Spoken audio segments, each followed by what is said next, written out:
Thank you very much. My name is Simon Wachira, CEO Thinkout Africa. We've been the communication partner or storytelling partner of the PACIDA consortium that has PACIDA, Juhudi, and Thinkout Africa. And basically, our role has been to amplify the voices of persons and communities affected by the effects of climate change.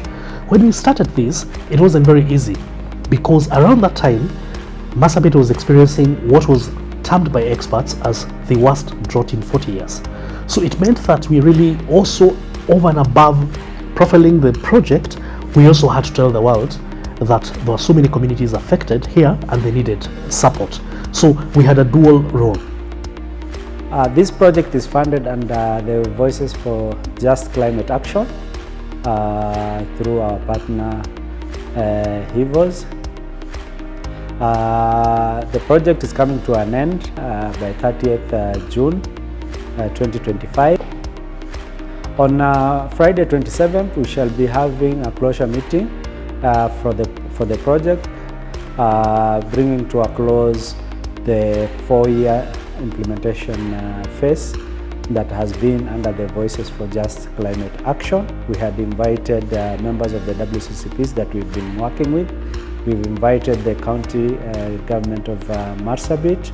We've invited various other stakeholders, partners who have been part of this journey, and we are looking ahead to a very interactive session beyond, this project, because one of the things that is coming out of this closure meeting is sustainability of this project and how the WCCPs can forge ahead by creating more linkages, making their role more formidable, and also the engagement with the House Committee, which we had a 2-day session in Isiolo, that is from the 25th and 26th, which informs part of this closure meeting, and going forward how they'll be engaging and getting supported through the county department, but also the House Committee on Environment and Climate Change.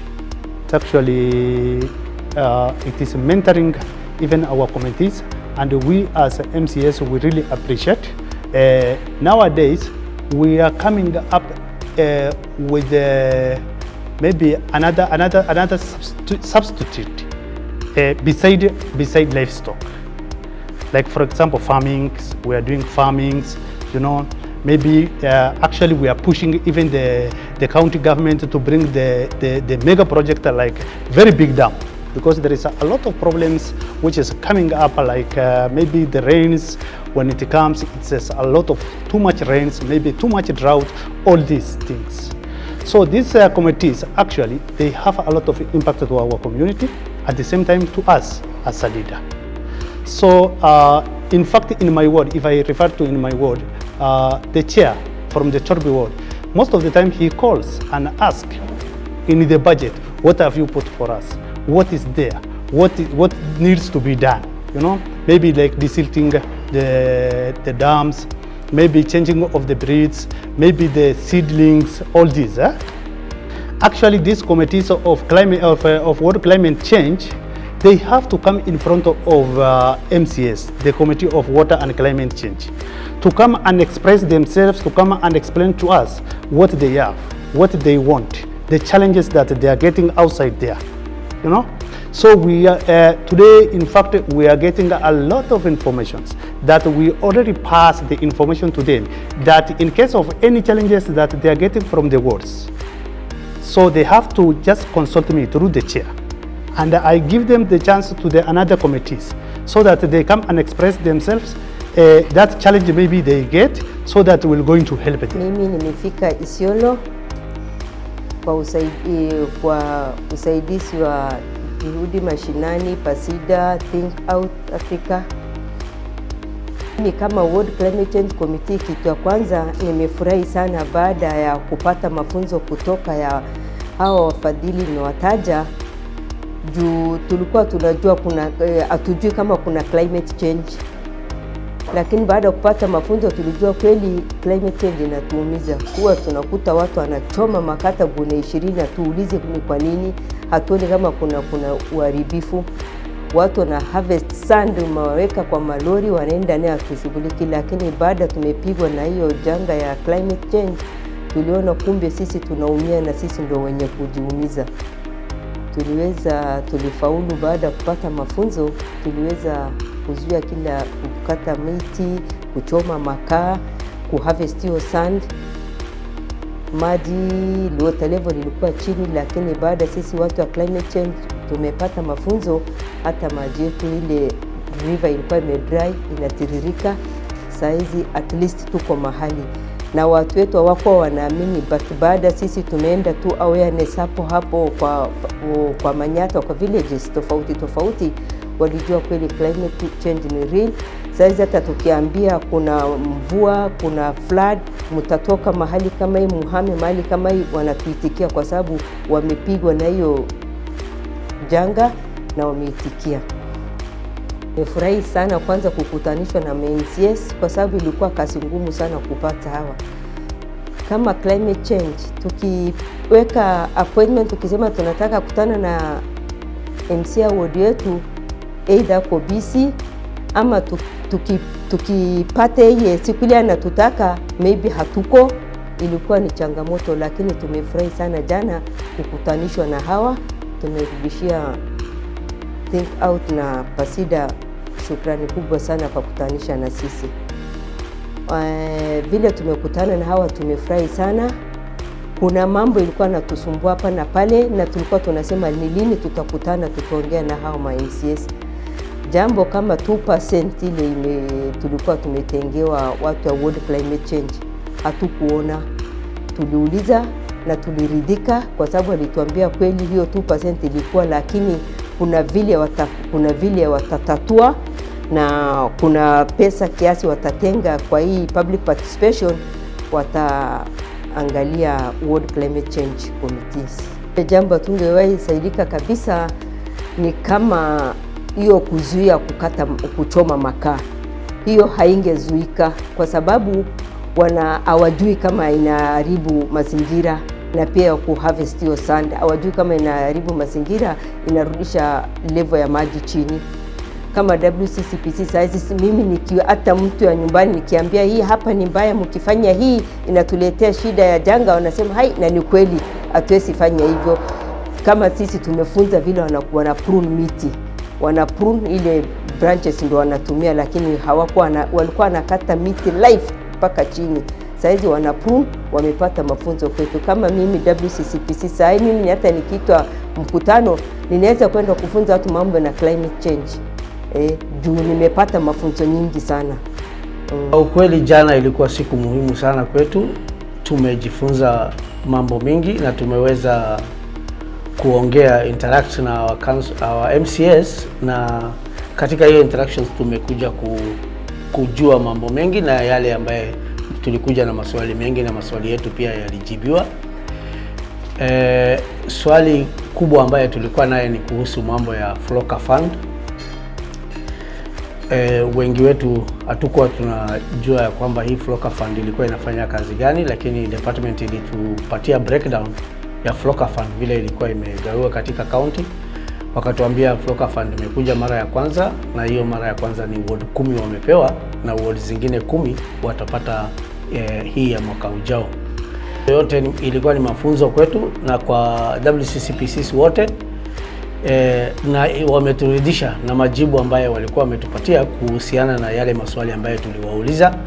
Tumeridhika na sasa tunaweza kwenda nyumbani na kuambia jamii yetu vile ambaye pesa ilikuwa inatumika. In a situation where the effect of the changes are being felt so much for now.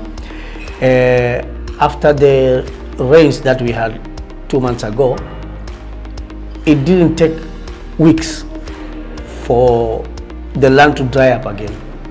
This is the effect and the impact of the climate change. We can just see it is changing day by day. The drought phenomenon is coming quicker than it was before. So I want to tell the constituents of my ward that as much as we know now that climate change is real, let us do all what we can to mitigate this impact of climate, this effect of climate change within our ward. Tumekuja hapa Isiolo kwa udhamini wa PACIDA, Thinkout Africa na County Government of Marsabit. Tukapata nafasi ya kuweza kukaa chini na kamati ambayo inahusika na mambo ya mazingira na mabadiliko ya tabia nchi, na kwa kupatana na wao tumepata mafunzo mengi. Wametuweza kutueleza mambo ya floka na jinsi hiyo pesa huwa inakuja na jinsi pengine wanapeana. As we phase out the program, of course we feel like there are also some areas we wouldn't have achieved together with PACIDA, Thinkout and Juhudi Mashinani. Like for instance, we will not have analyzed the first data of this Mulika tool, and that is an opportunity also for support to see how communities are issuing out this data and what issues are coming out of that data. Also, with the climate finance and the conversations around how the climate resources trickle to the communities, we also feel like there are a lot of opportunities where different stakeholders, governments, and local communities can come together and continue the good work which has been started. We know what has a beginning definitely will have an end, but life has to go on because it's a project which has come to an end, but the lives of the communities, the impact which the project brought to the community, and also the unforeseen climate issues will still continue to happen here in Marsabit. But we know all is not lost. It's not as gloomy as we think, because the communities have a lot of skills which they've been equipped by the local partners, but also banking on the indigenous knowledge to adapt to the current climate situation in this county. Then it gives us hope that tomorrow will be better, and we will still be able to see the gains which the local partners have seen being sustained beyond the project life. Today, I'm at Marsabit for a learning expo, and I came here as a chairperson to a youth organization, that is the youth group. Actually, I've really been impressed because I've met some of the chairpersons of the Ward Climate Change Planning Committee from Marsabit in different wards, and I've realized that women are even taking over positions that we thought it should be taken by men. So at least women are taking spaces that we thought they could not. Number two, I didn't know that in Marsabit we can grow some vegetables and grow like something I've not today. Again, number three, the community is informed. An informed mind is an empowered mind. So through these Ward Climate Change Planning Committees that are around Marsabit, one, it has been a way of educating the community. They have knowledge, they have skills, they understand the effects of climate change.